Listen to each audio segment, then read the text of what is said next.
Hello again.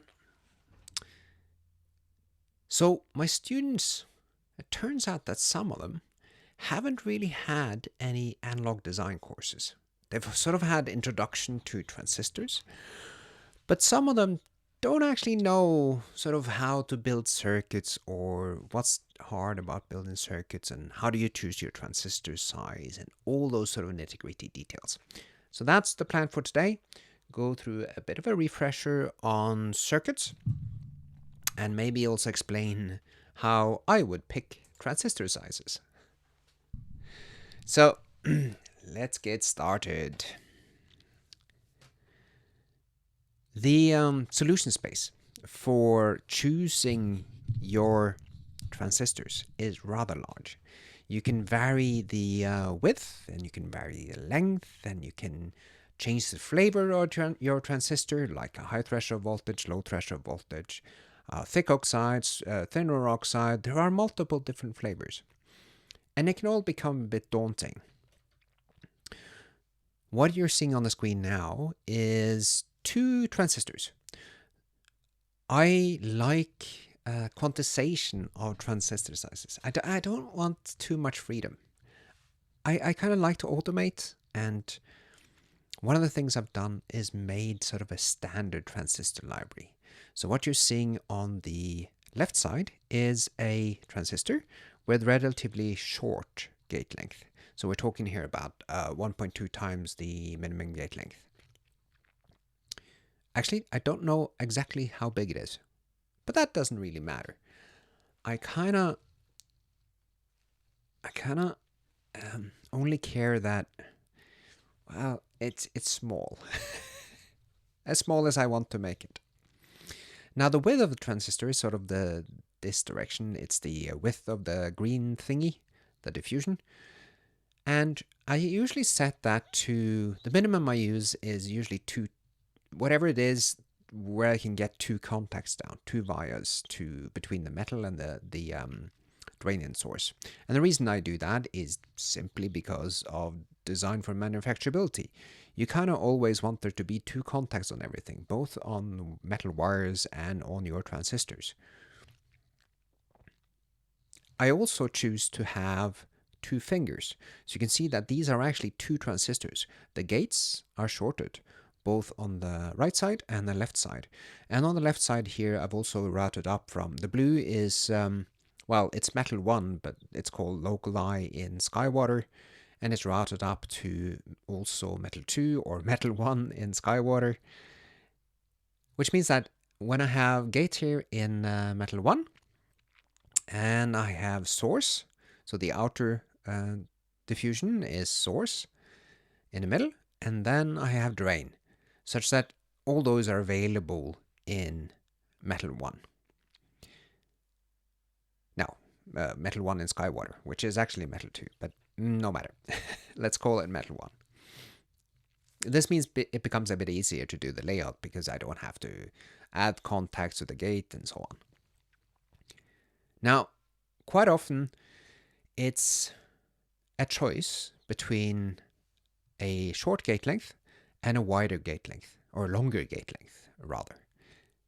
That choice is dependent on the circuit, and what you're seeing on the right side is a transistor that has a longer gate length. So here it's what I call 5F. Now, actually, it may, so this is a longer transistor. But you can also see that it fits in the same space, which means that there's an opportunity or there's a flexibility here when you get the layout of swapping these two, and you can sort of modify the transistor. But what we're going to look at today is really the properties of a transistor. I've gone through details on MOSFET, so we're not going to go back to that, but we know that as we change the gate voltage of the transistor, then the log of the current changes behavior. We can see initially when we're in weak inversion or sub-threshold, we have an exponential relationship between the gate voltage and the current in the transistor. Also notice that these two transistors, that's these two, they have slightly different currents because one's longer than the other. So that has less current because it has a smaller W over L. As we increase the gate voltage, we get to the point where we sort of transition from weak inversion into moderate inversion and then strong inversion. And at some point we'll hit velocity saturation.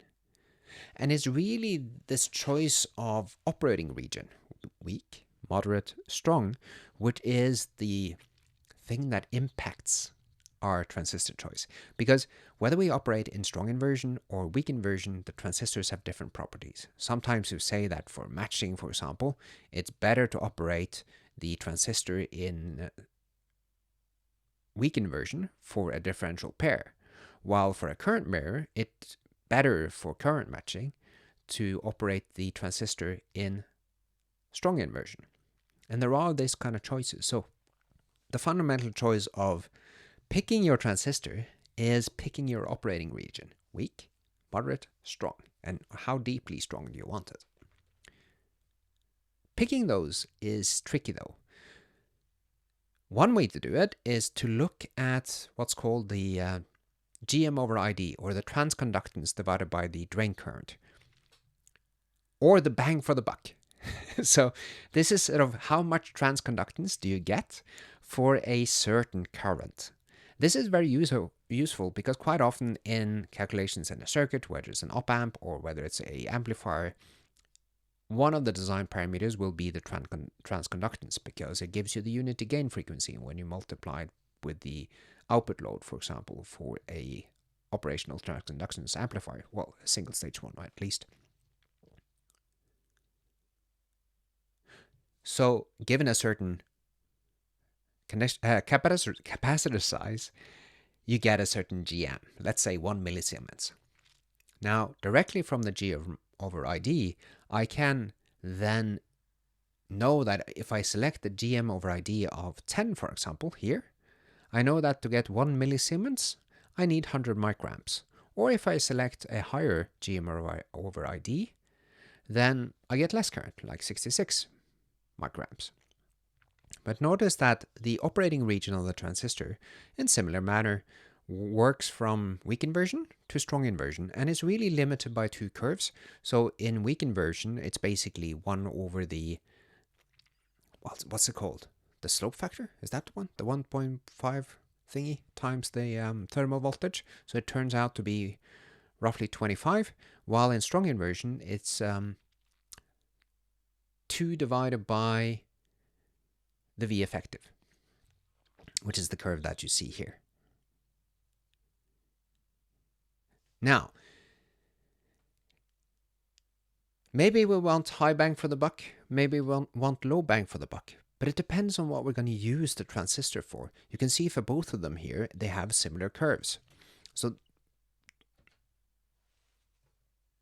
also, based on that choice, if we select like 10 or 15 GM over ID, that also modifies what we call the drain source, or the drain saturation voltage. Where does the channel pinch off? Where do we go into what we call saturation region for strong inversion? Or indeed in weak inversion, where do we operate the transistor like a transconductor? So basically, how high voltage do we need to have for on the drain source for the transistor to operate something like a current source? Now this Vdsat, that also is modified by the GMRID, and also we can see from the simulations here, these are simulations in Skywater. Actually, I'll put the link in the notes, but maybe I should just quickly show that. What I've done here is take simulations from ngSpice of these transistors. So this is maybe I should zoom in a bit. So this is the location. It's in the JMain ATR. I'll show you that later. And then I can get those into Python and I can plot the figures that you're seeing. So I'll try to make sure to include this Jupyter notebook in the lecture notes so you can actually find it and have a look yourself.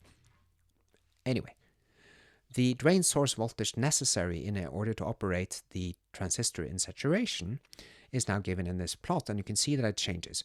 As we go to lower GMRID, so that's stronger inversion, then the drain source voltage necessary becomes higher. And when you're up to maybe 0.8 here, you will struggle to actually drive the transistor at all, or get the transistor into saturation, because the VDS becomes so high. Another choice that as soon as we pick the GMRID is the gate source voltage. So a transistor will have a certain gate source voltage, and it's pretty much determined by the current that's running in that transistor. And we can see here for a certain GMRID like 10, where we're going towards strong inversion. It's not really strong inversion. We can see that from this plot. At GMRID of 10, we're kind of into the transition region of strong inversion. It's almost strong inversion. Not quite. Maybe like 5 here, we're more into strong inversion. But we can see that it increases our gate source voltage, which also gives us less headroom in our circuits in order to make the stuff work, make the circuit work.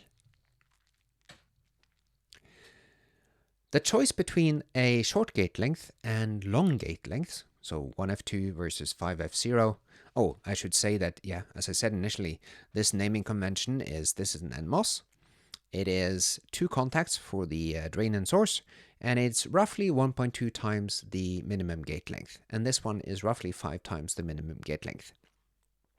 And we can see that based on this choice, longer or shorter transistors, we get a different gain. Now this is the intrinsic gain of the transistor, so it's the transconductance divided by the output conductance, so GM over GDS, and it's in dB scale. So we can see that for the long transistor, we get a pretty high gain, like 40 something dB, let's 43 or something. And it doesn't change that much between our two selected points, 10 and 15 GMRID, but it does go down as we increase or go more into strong inversion, which is towards the left side of this curve. For the shorter transistor, it's going to be lower, which means that if you build a current mirror op-amp based on these short transistors, the 1F2, you're basically going to be limited to an open loop gain of less than 35 dB for your op-amp. But if you want higher gain in your op-amp, one way to do that is to increase the length, and that gives you higher gain. So there are a number of factors that influence picking the right size and the type of transistors. Now, if you actually want to do it with full freedom, what I would do then is read these 2 papers. So the first paper here is, one of the guys is Christian Entz. So he's at the PFL in, is that Lausanne? Well, I don't remember. He's the E in the EKV model. So EKV model is like a model that explains the behavior of a transistor given a certain input parameters.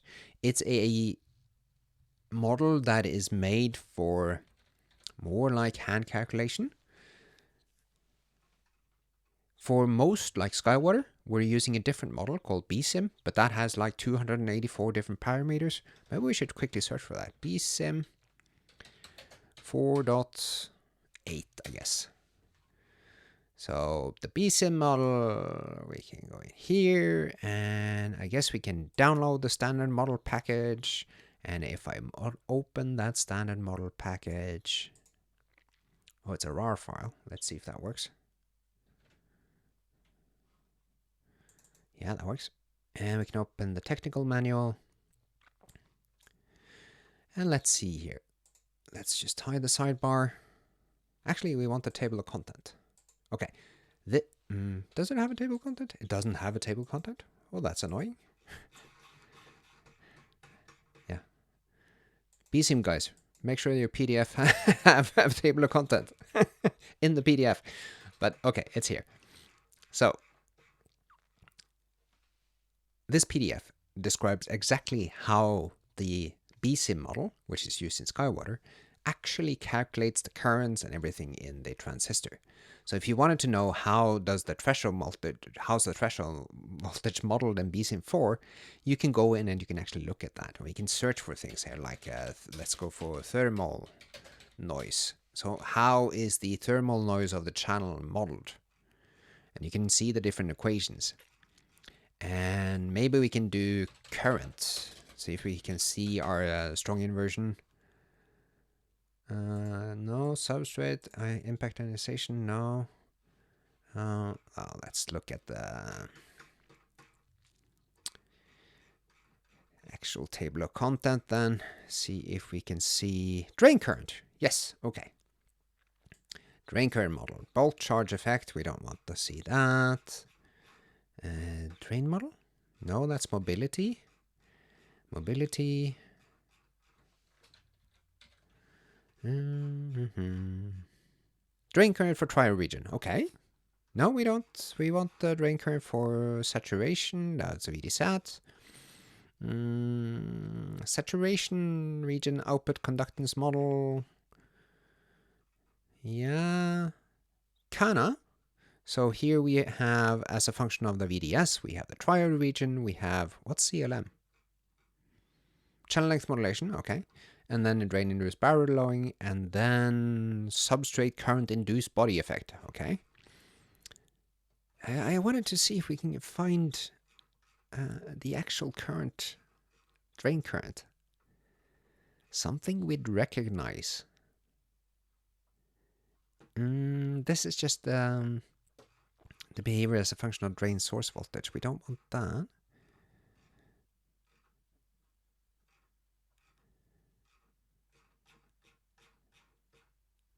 Okay, no, it has to be in here somewhere.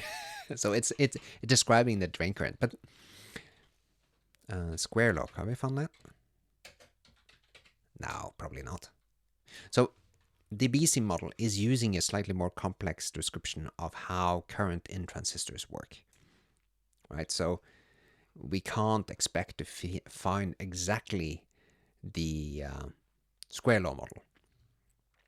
Okay, I'm drifting a bit, but my point is the EKV is a slightly simplified model, but it describes the transistors quite well. What I wanted to point out was that in the modeling part second here, there is a methodology to use what's called the inversion coefficient, which tells you how inverted is my transistor channel. So I believe it is like if you are below 1, then you're in weak inversion. If you're at 1, then it's moderate inversion, and if you're about 10 of this inversion coefficient, then you're in strong inversion. And it's really that determines the behavior of a transistor and the choice that you need to make. But if you have never designed with transistors before, it's a very bad idea to go down this route. You have to get some experience first. And now it becomes a catch-22. How do you gain experience with transistor sizing without actually using the full method for transistor sizing? Well, the right answer is you don't use the full freedom. You let somebody that has picked a little bit determine it for you. So one option to actually size your transistors is just pick one. Pick one transistor and say that this is my transistor. And you can always scale the current by having multiples of those transistors. And you can find any bias point by having multiple of that transistor. It doesn't always give you the ideal output impedance or the intrinsic gain, but that is a method. Now, instead of picking one, you can pick two. Two different lengths. And that's what I've done in the standard transistor library. So in the lecture notes, you will find the link to the standard transistor library. And the key thing about the standard transistor library is that, first of all, there's a naming convention here. So you have NCH for NMOS and PCH for PMOS. You have the number of contacts and you have the length. So we can see that our 2C1F2 and our 2C5F0, they are here. So what I've done is take all of those transistors and then simulate the common parameters. So for given GMRID like 10 and 15, what is the drain current and what is the threshold voltage and what is the VGS? So let's pick the 1F2, and we can see that in order to have a GMRID of 10, we need to put about, well, in typical condition, we need about 30 microamps in typical condition. But actually over corners, so this is extreme corners. I don't know if that link works. No, it doesn't. So a high temperature, low temperature, high voltage, low voltage. Well, this is mostly temperature. We need a different current to get it into a GMRID of 10, which also means that your bias current maybe has to change with temperature. And also as a function of mismatch, so how identical can we make our transistors? The GMR or the current in order to get a certain GMRID, that also changes. For our transistors, when we want to put them at a specific bias point, like GM/ID of 10, then we need to provide a current of roughly 30 microamps. If we're satisfied with a GM/ID of 15, then we only need to provide about 6. And given that choice, we can also figure out what the gate source voltage is going to be. So typically like 660 millivolts, or that will also vary over temperature and process. And the same for 15. And we can notice there that for 15, as we saw previously in the plot, the GMRID is lower. Now, based on what you want to do, you can go in and you can pick the GM that you want, and then GM over ARDS and so on. And now you know a bit more. So first, pick the operating point you want. Strong inversion? Well, maybe a GMRID of 10 is good enough. Or closer to weak inversion, like a GMRID of 15. That's the first choice. For the particular transistor you're putting in a schematic, what should the operating region be? Then you can go to these tables and you can pick a transistor. Now there is an option to have different amount of contacts. So that's the 12C. So that'd sort of be a wider. I would encourage you to stick to a single contact choice for a particular schematic. So for example, if you're making an op-amp, then pick one of them. If you're going to do a high current op-amp, maybe you need the 12C. And there's also an option here to pick different for PMOS and NMOS, because if we look at for the NCH 2C 1F2, we need a current of roughly 30 microamps, while the PCH only needs about 6. So there we have almost a factor of, what is that, 5 or something? Between the two. Now that's a lot. Let's look at the longer one. So we have 8 versus 2. That's more like 4. Yeah, so a factor of 4 to 5 between the PMOS and NMOS mobility, which is actually quite high. So for SkyWater, or for any technology. Right. So don't use the, if you know what you're doing, please apply the full freedom, right? Then you get the perfect sizing of your transistors. Most of the time, you don't need the perfect sizing. On the project that you're doing in my course, it doesn't need to be perfect. You just have to get it roughly right. What you're going to face is that once you put your transistors in and you've drawn the circuit exactly as it says in the book, the op-amp looks exactly the same. All the wires are correct, but it still doesn't work. And you'll ask yourself, why does it not work? Usually, it's related to the fact that the transistors are not at the correct operating point. They're not where you expect them to be. So maybe you've tried to put the right current in, and you do have a transistor in strong inversion, But maybe you've limited the drain source voltage too much, so it doesn't actually have enough drain source in order to act like a current source. You will also see that as you change temperature, as you change what we call corners, the gate source voltage changes. So even if you keep the GM or ID exactly the same all over corners, you can see that the VGS, it almost changes like, what is this? Almost 100 millivolts. So you have to allow for enough room in your design for these gate source voltages. For a diode connected transistor, for example, for a diode connected transistor, whatever is connected to that needs to have the wiggle room in order to be able to vary about 100 millivolts or something like that. And the same for the drain source voltage. As you go deeper into strong inversion, the necessary drain source voltage may be higher, which means that maybe your circuit works for, let's see, what's this? Yeah, fast, low temperature. So maybe it works at fast, low temperature, but then it fails at slow, high temperature.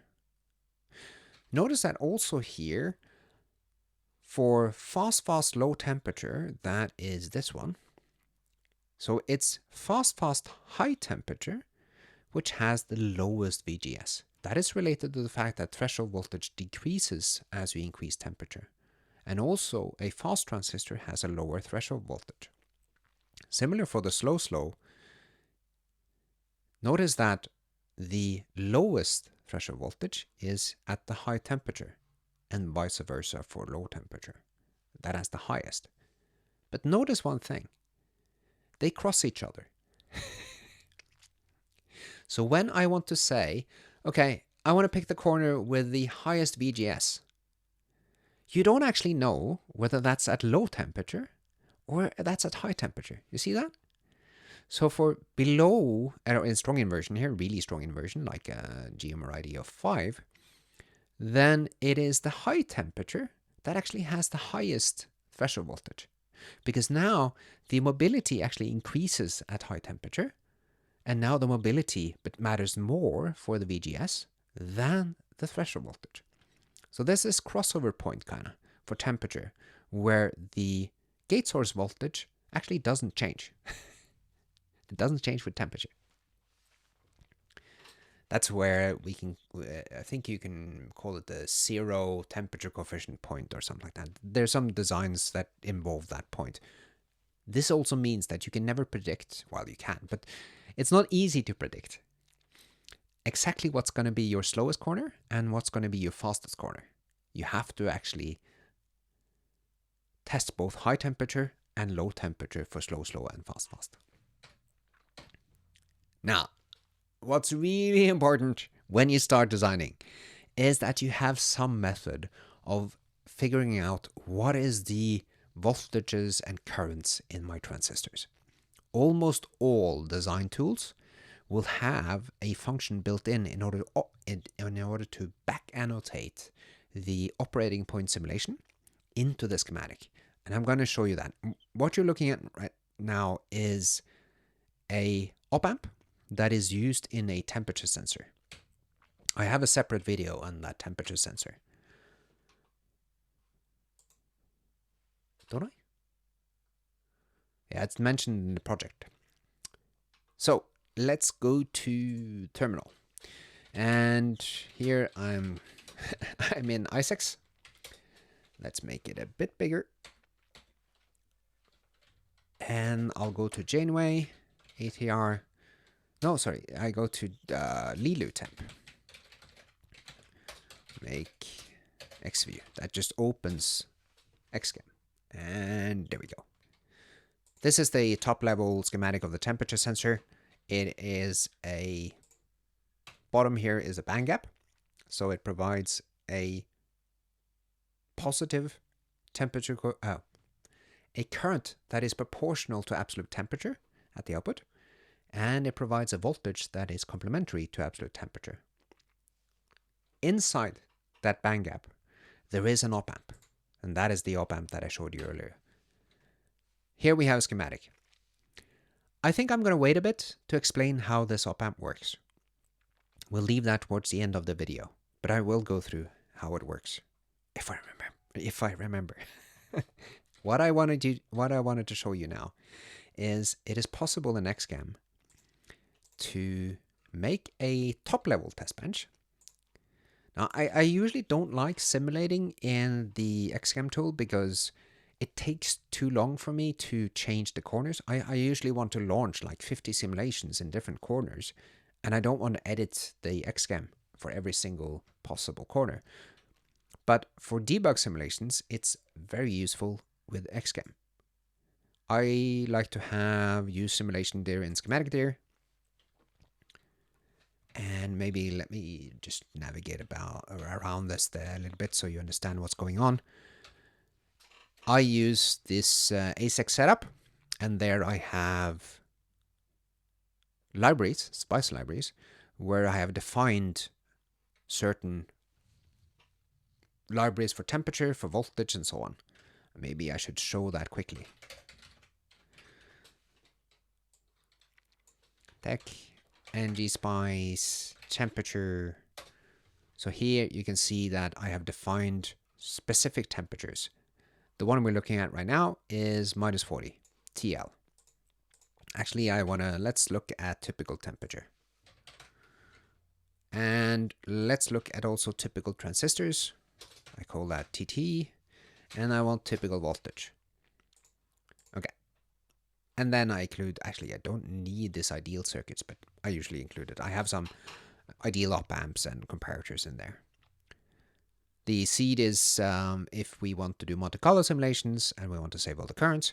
And then we run an operation or transient analysis and a transient analysis. So we're not, here we're actually simulating the full temperature sensor. I can press netlist, I can press simulate, and then I can wait a little bit. It shouldn't take too long actually. The simulation here only runs for about 8 microseconds. But when it's finished, oh, there we go. Then I can control click, load the waves, and we can see here that we have the output of this temperature sensor. We have a frequency that is proportional, or not proportional, but it is dependent on temperature. On the input, there's basically just a few inputs. There's the VDD, there's a power up, and there's a ground. What's nice about XCAM, really, really nice, and this is actually something that's a bit harder to do in tools like Cadence, which is sort of the gold standard for analog design. But in XCAM, Stefan's done a fantastic job there. So Stefan Skippers, I think that's his name, is the man behind XCAM. You can have your waveforms and you can select a point, and now it will back annotate all the voltages and currents at that point in time into my schematic. So it's not that interesting to see that the voltage is at 1.8 volt, but when we go into the schematic here and into the band gap, we can notice, and into the op-amp, we can now notice that we actually know what the voltages are at our nodes.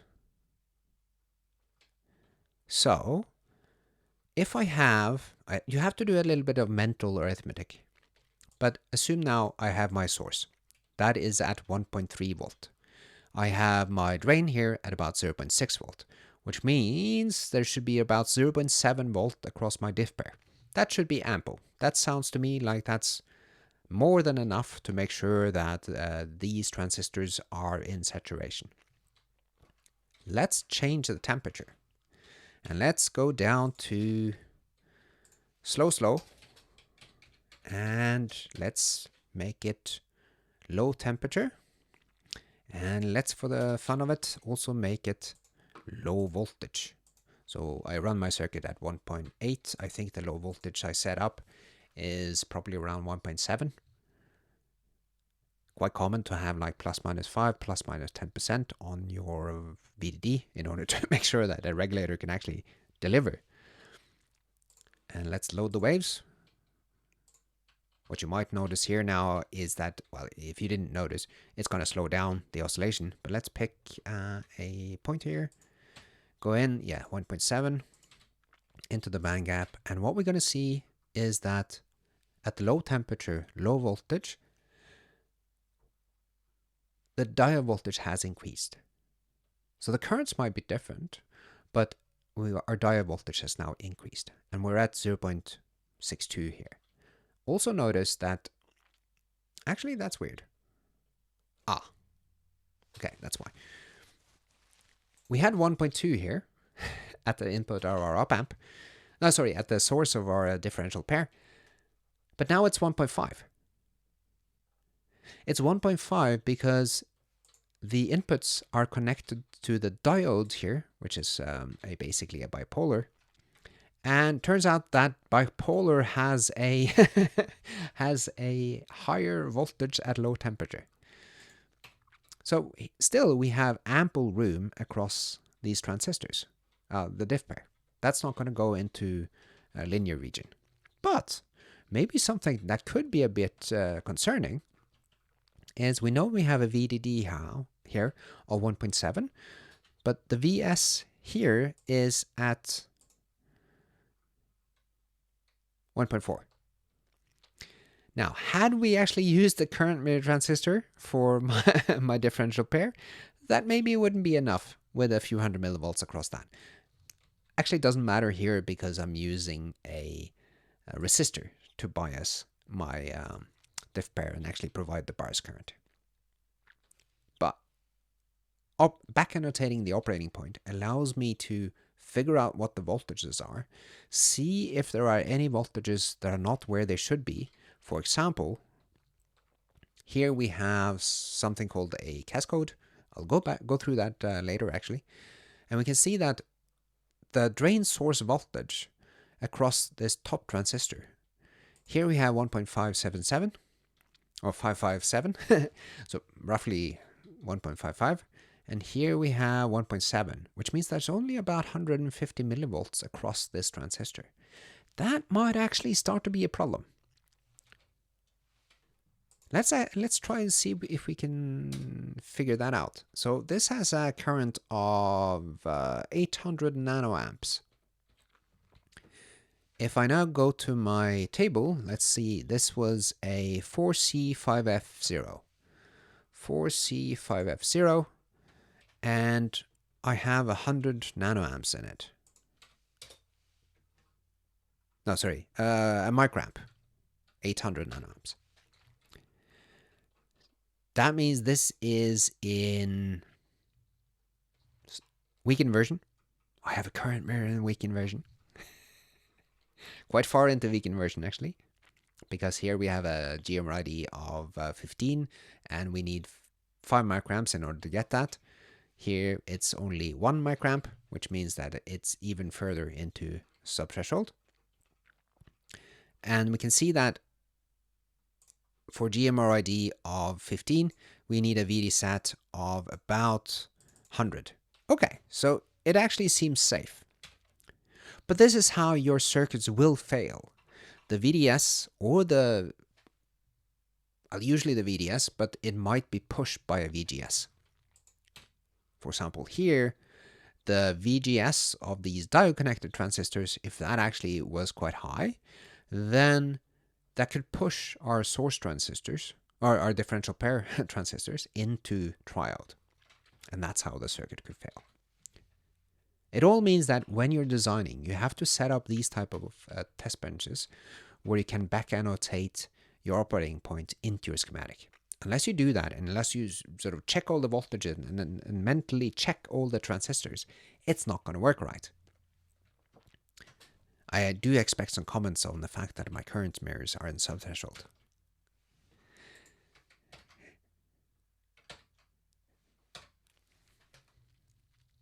And what are the circuits? It's kind of like split into two, in my opinion. It's like current mirrors and transistors and other stuff. That's our current mirrors, amplifiers, and other stuff. For current mirrors, there are a forest of bunch of different flavors. The most common one is the one you see on the left side here, the normal one. And then we have something called self-cascode, cascode, lazy cascode, and we have other ones. So why are there different current mirrors? For the first current mirror, we have a situation where we have two transistors. Those are usually the same, but we can have different sizes also if you want to scale the currents, because if we make let's say that we pick the 5F0 transistor for both of these, and then instead of for the output transistor, we don't have 1, we have 10. Now, we can be reasonably sure that the output current is like 10 times our input current. The input current, that will act like a feedback loop, and it will set up a gate source voltage to be whatever it needs to be in order to have that current running through. The gate voltage is connected to M2, and we can assume, let's assume for now, that the source voltage is the same, which means if the drain voltages are exactly the same on these on M1 and M2, then the current in the output is exactly the same if the transistor sizes are the same. We can actually see that in the current mirror here. This is sort of one side where we have 4C5F0. On the other side, we have 4C5F0, and there are 7 of them. Sorry, 8 of them. 7 to 0. Which means the current on the left side here will be 8 times the current on the right side.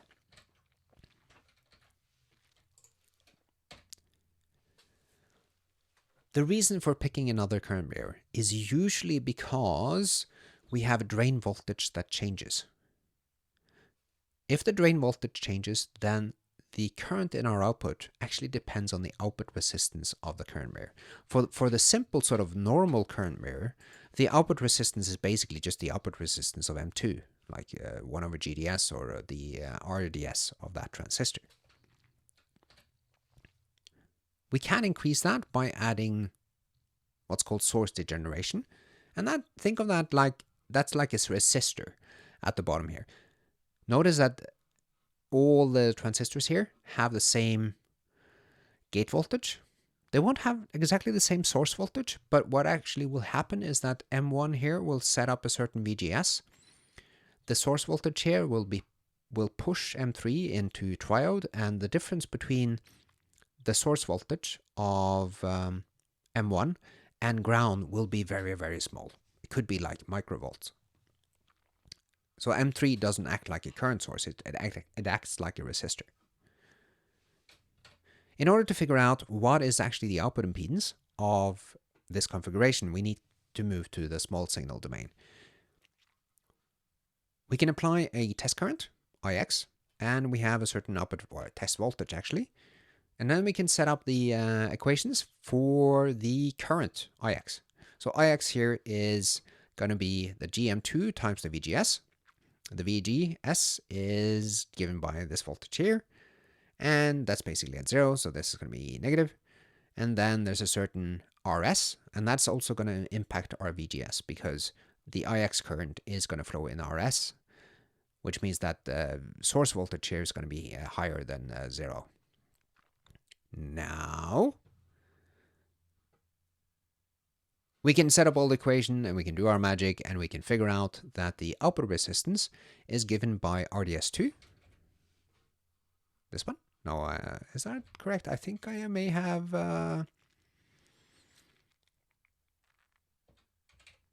Yep, that's correct. RDS2. Times 1 plus the source resistance here. So that's going to be whatever the resistance of M4 is in triode, times the transconductance of M1.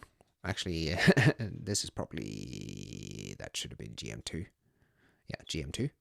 Plus the GDS and so on. And we can simplify that and say, okay, our output resistance of the transistor actually is now increased. We can see that we actually multiplied by a factor, and we get the GM times the resistance here. So assume that this resistance is like, actually, GMRS. Yeah, it's not going to be GMRO, because the RS is going to be much smaller once we get into triode here.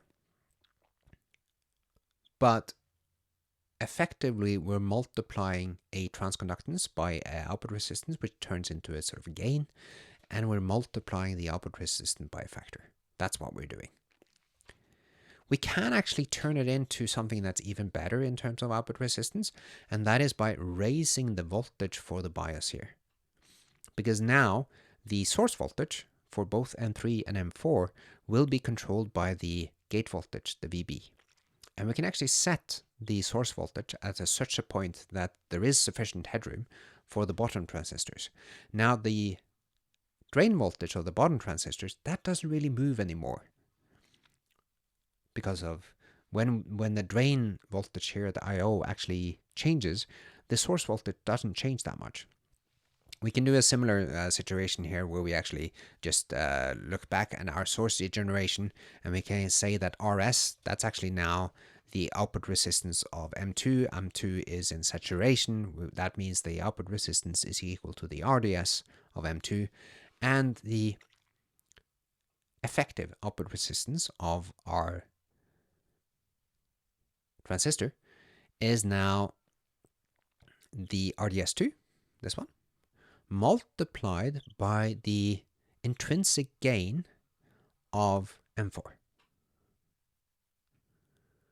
So that's quite cool. We can actually get much higher gain in these transistors.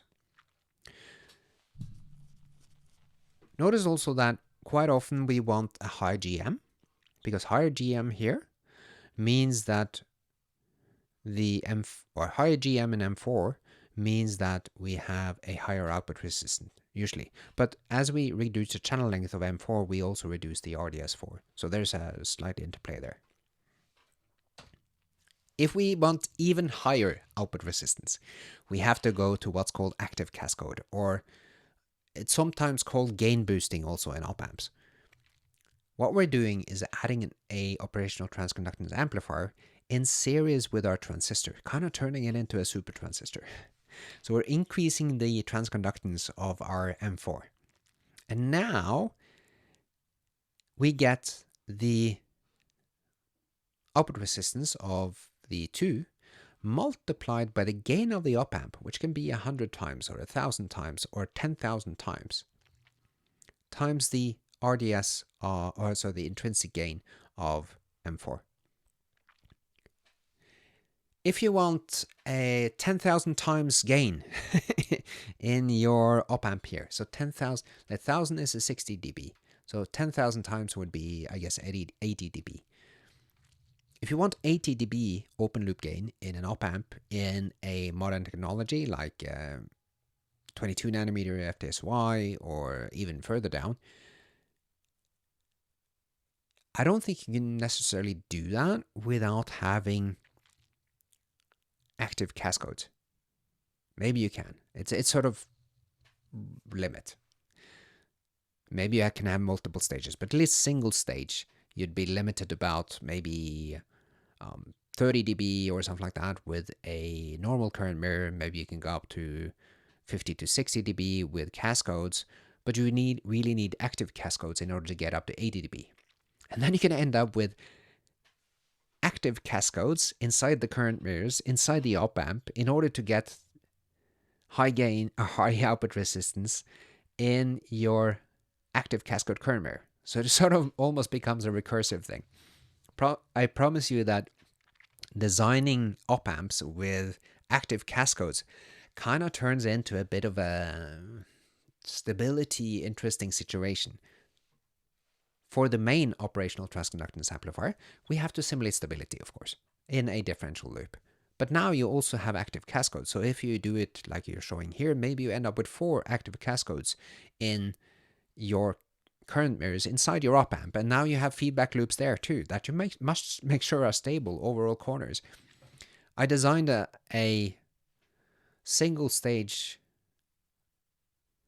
current mirror op-amp once with active cascodes, and I think I ended up with like 9 feedback loops that have to be simulated. You have to make sure all of them are stable. You have to make sure all of them are stable. Now that op-amp has been sold in, that op-amp is inside a design that has been sold in billions of copies. which is kind of cool. Billions with a capital B. At the end here, I'll get to the amplifiers. We have names for them, like common source, common gate, source follower, but it's really different applications of a single transistor.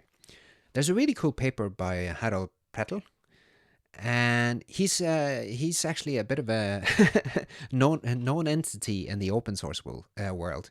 He's also part of this, what's it called, AIC? Yeah, I would encourage to have a look at what he's doing. What's his latest things? Or his students, I guess. All right. Yeah, cool. Actually at Nordkast. That's a local conference. Yeah. But, yeah. He wrote this paper once, together with, I guess, a few other people. 2 people. About all the different combinations of 2 transistors. I don't know if I don't have the VPN enabled, so I'm not going to be able to open this now. But it actually has kind of cool... oh, does this work? Doesn't exist. Let's go back.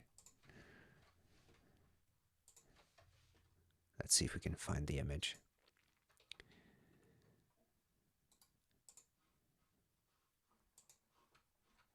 It's just a small... I'm sure he has this picture somewhere. Give me a few seconds. Okay, I didn't find the picture, but turns out Hadal made a video. I'll link that in the lecture notes so that you can find that. But it's a sort of showing different applications of transistors. 2 transistors. It's really cool. Oh, that's not right. Okay. Let's go back to amplifiers.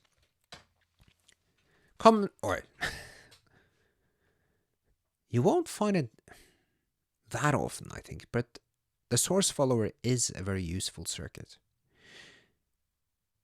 Some of the properties are you have infinite input resistance, which means that it acts well as a buffer. Let's assume, for example, you have something that can't deliver a lot of current, but still has a voltage, like a sensor.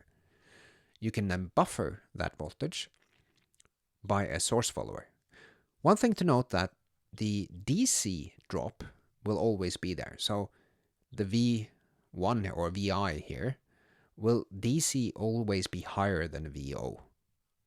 And the difference between them will be given by the current and the threshold voltage of the transistor. Because the VGS is equal to the effective voltage of the transistor, which really is determined by the operating region, plus the threshold voltage. The gain, well, here we have to talk about small signal gain. I'll get back to that, and the RO. Let's actually look at those 2 things, because the small signal gain, if you apply a test current and you have an output voltage here, you can set up the equations in the small signal model, and you can work through that the gain is the transconductance divided by transconductance plus the GDS plus the source conductance. Turns out that GDS and GS usually is a lot smaller than the transconductance, which means that you're roughly at 1, maybe a bit less than 1, but it's close to 1. So it's kind of like a small signal buffer, but it does step down the voltage. For the output resistance, that's pretty much given by 1 over the GM, which means that you can provide a very low output resistance if you want to, by making the transconductance high. There are multiple different variants of source followers. You have like flipped voltage source followers. You have super source followers. I believe that, give me 2 seconds. I'll find something. So I got reminded of a paper that Bjørnar Hannes, so he's a colleague of mine at Nordic Semiconductor. He wrote a paper back in the day on a pipeline converter. And I do believe inside the that pipeline ADC, there was... Am I remembering wrong? Maybe I am.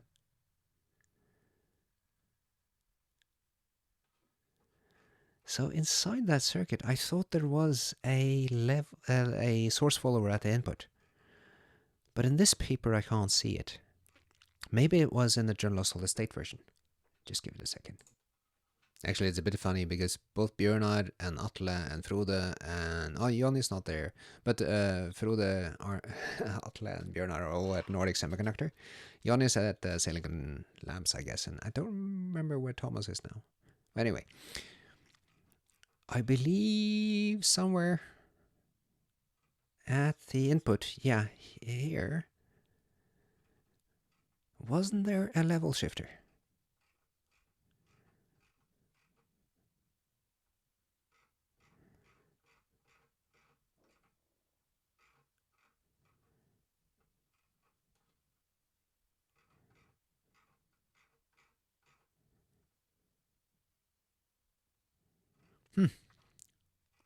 No, I seem to be misremembering. I was sure there was a source follower or something at the input here.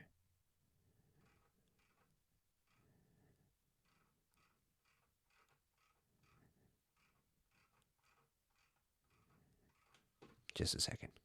I remembered correctly, but it was the wrong paper I was looking at. So this was in, when was it? 2007. So scroll down, and here, this is the one I wanted to get to. So you can actually see this is the input signal. This is what's called a flipped source follower. And it's used at the input to buffer the signal. That's just one I wanted to show. So that there are a lot of useful applications of the source follower. This is one example. So did we actually go through this? Yeah, 1/GM.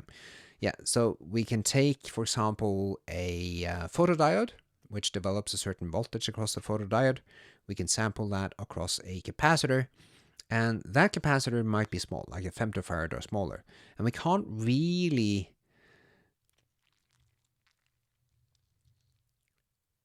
load that with anything that needs current.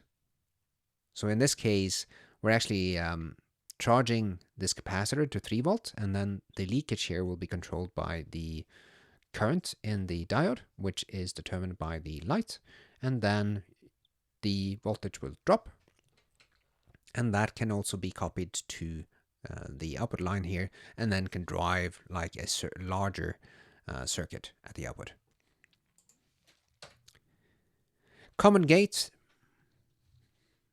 another configuration.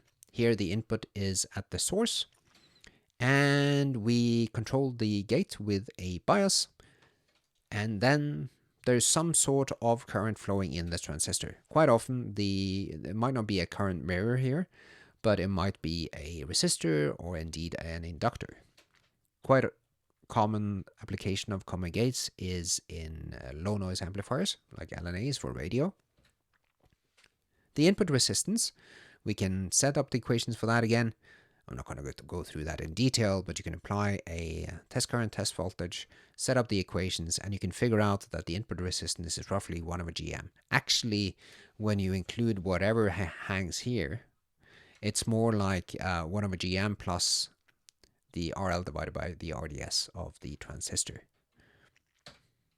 The output resistance, well, that's pretty much just given by the RDS, the 1/GDS of the common gate transistor.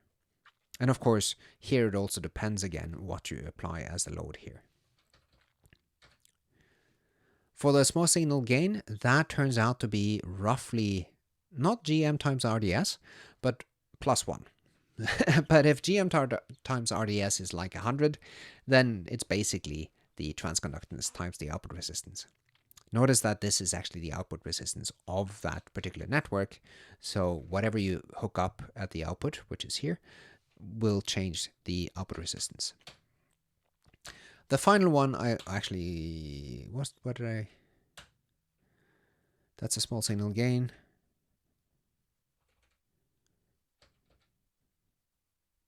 Yeah, okay. This is just compensating for a bulk effect, but let's skip that. The last one I want to touch on is common source. In this case, we apply the signal at the gate, and then source is at 0 volts, and the output is at drain. And we apply some bias current, somehow, magically. and we set, maybe this could also be a resistor or indeed an inductor. The input resistance here we see into a gate, so that's pretty high, but the output resistance, that's given by the RDS. And in this case, we can also calculate the gain, which is basically just the output current is given by GM times the input voltage plus the output voltage divided by RDS. We can rearrange the equation and we can figure out that the output divided by the input, which is the voltage gain, is given by minus GM RDS. So this is an inverting amplifier. But the gain is GM times RDS. One one place where you can find these type of common source, single type of common source transistors, is also in RF circuits. So we have some antenna, we have some match circuit, there's a series capacitor maybe, and we go straight into the gate of the common source transistor. It is always a bit tricky here because we have to pick the right bias point for this transistor. We have to see the correct impedance, and we have to make sure that whatever the impedance we see into the common gate, that is actually correct for the match that we have in order to get to whatever the antenna impedance is. So these are type of designs where we spend a lot of time on a single transistor.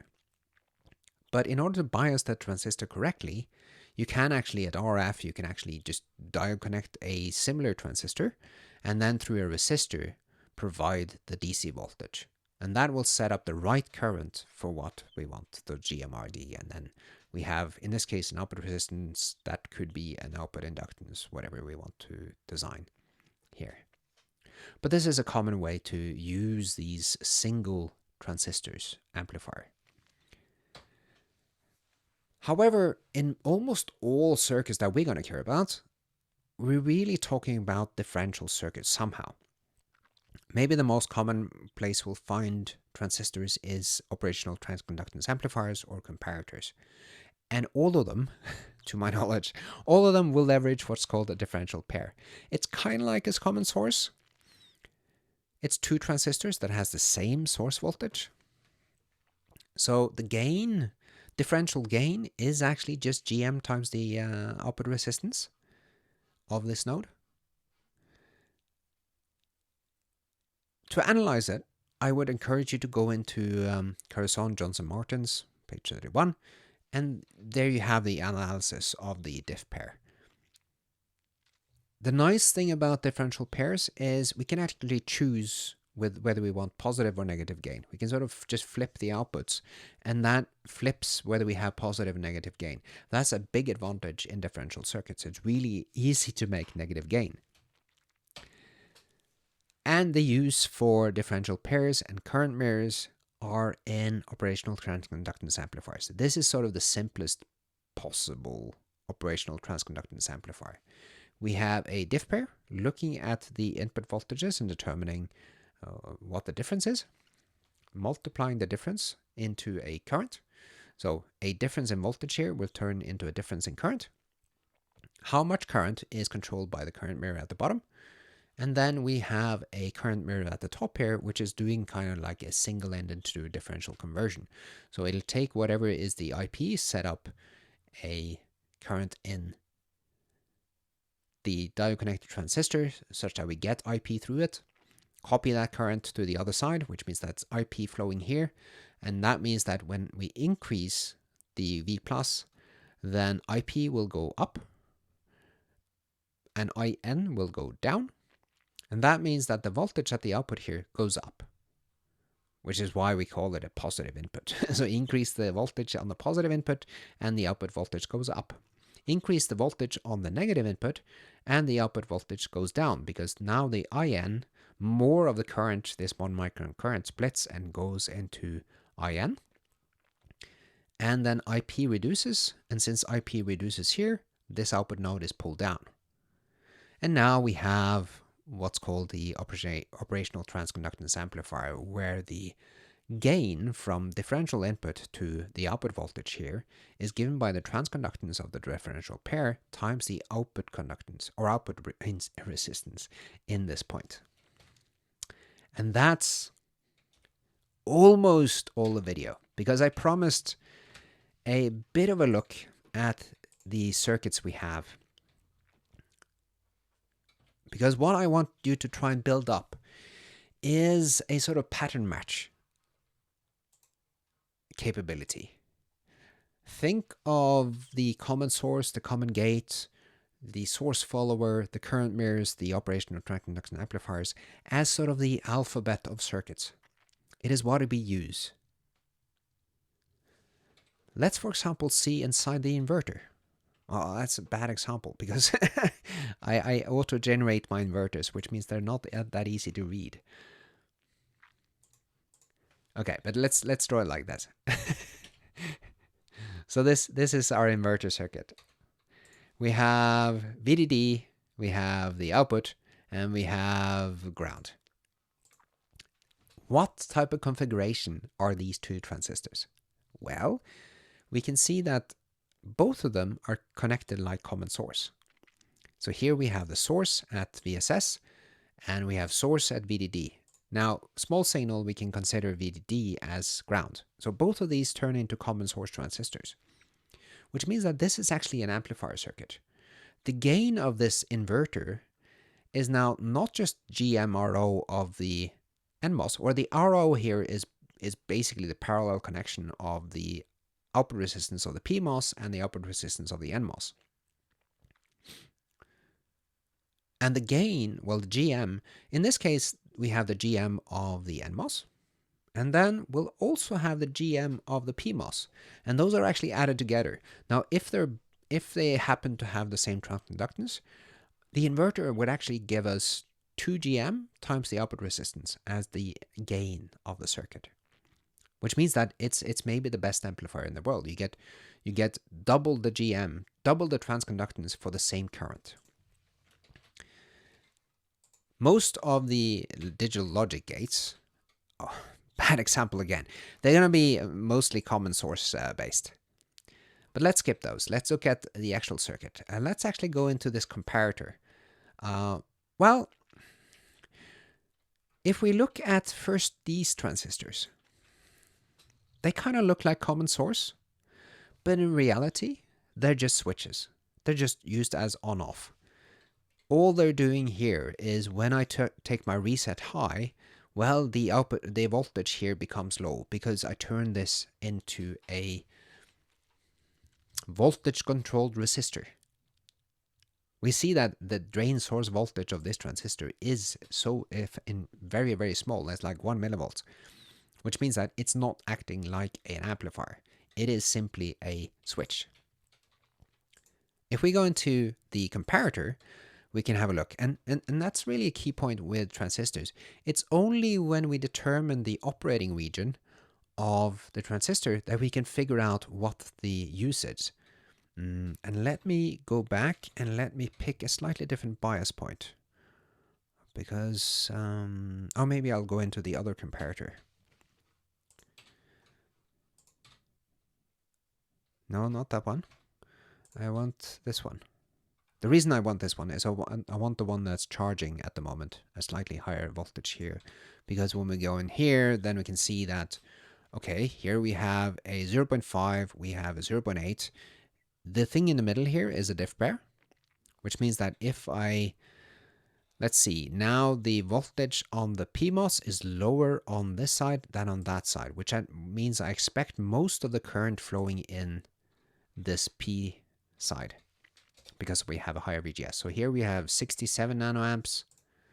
On the other side, we have 56 nanoamps. Yeah, so that makes sense, right? The current on the right side is higher because the VGS is higher. Notice also that here we actually have a problem in our circuit because the VDD is at 1.7 and the source voltage here is at 1.69, which means that there was only like, what is it? Like 3 millivolts across our current mirror transistor. That means that this transistor is deep, deep, deep into linear region, which means it's not acting like a current source at all. So that's actually a problem in our circuit. I'm going to gloss over the fact that that's a problem, and we're going to return to typical temperatures. And we'll see that it'll work. Oh, what happened now? Did I actually manage to move something?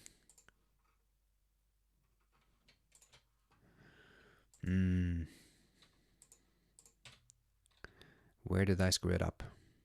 Just a second. Okay, I managed to get it back. I don't know what happened there, but something modified in my schematic. The nice thing about the XChem schematics is that they're in, they're basically a text file. So, actually I haven't saved it. Let me save it so you can see that in my Git now, we can actually see what has changed in the schematic. That's useful. So I just did a checkout of whatever it was in checked in, and then now it should work fine.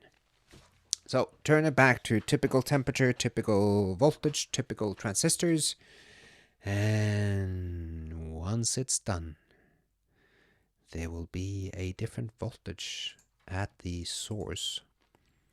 And I have to pick the right point here, there, roughly there. And let's see, which one has the VC? That's the VC, not that one, that one. Here we go here. Okay, now it's better. We can see that we have 1.64 here and we have 1.8, which means that we have, what is that? 160 millivolts across our transistor. And now it's probably a bit more happy, and it has 3 microamp current across it. So now it's working more like expected. It's still, we see that the VP is lower than the VN, which means we expect the current on this side to be higher. So that's, what's it, 2.8 it says? Yeah, 2.8. And then inside the other side, we see 2.6. Yeah, so there's a slight difference in current. Actually, let's go maybe a bit further back, and let's make the difference bigger so we can see that the currents are bigger. Something like that. The difference in currents. So now we're at 0.3. We have 2.8. And here we have 2.6. Weird. I would expect that to change. Does this current change?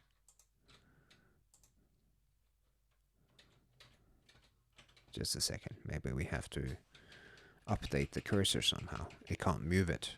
Maybe we have to press B again to get the right point.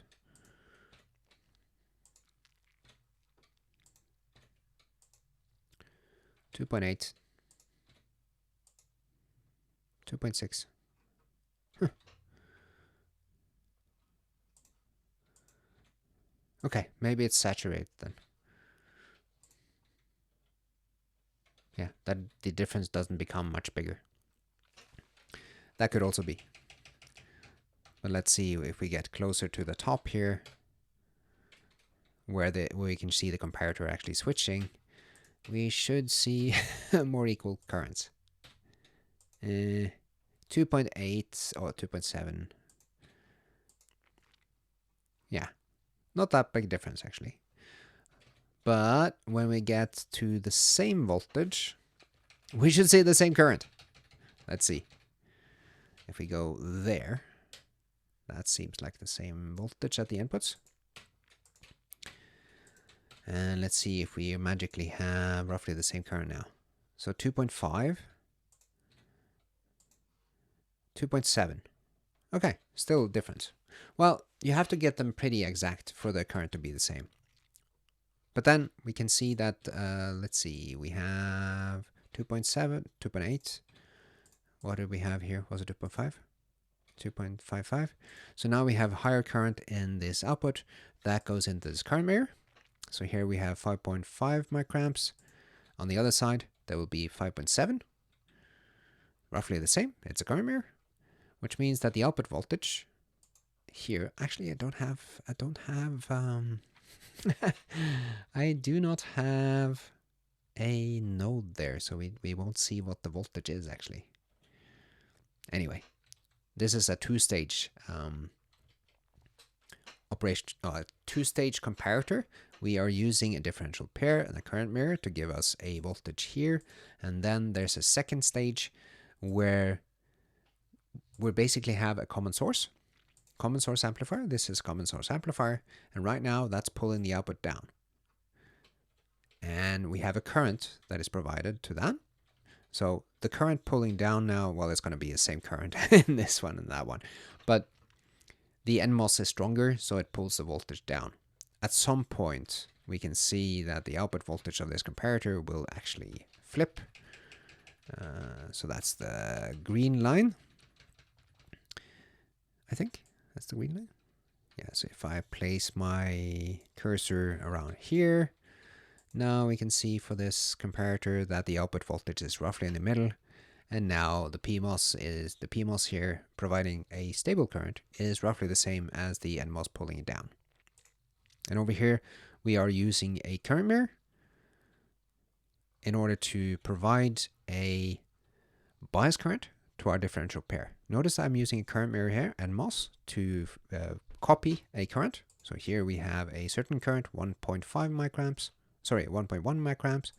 On the other side, I have the same, but notice I have more transistors, so there's 4 here, which means the bias current should be around 4 microamps. So if I go up to this transistor, which is a single one, I can see I have roughly 4 microamps. And this is how we do analog design. Here we can recognize maybe at the top here, it's not that easy to see, but these transistors, they form a cascaded current mirror. And here below we have the op-amp with a diff pair. We have current mirrors. This is a current mirror op-amp. The output is here. And then the thing on the left side, that is to provide the cascade voltage. And that's it. I hope this was useful. Hopefully you'll be able to at least start your analog designs. And I wish you the best of days and have fun.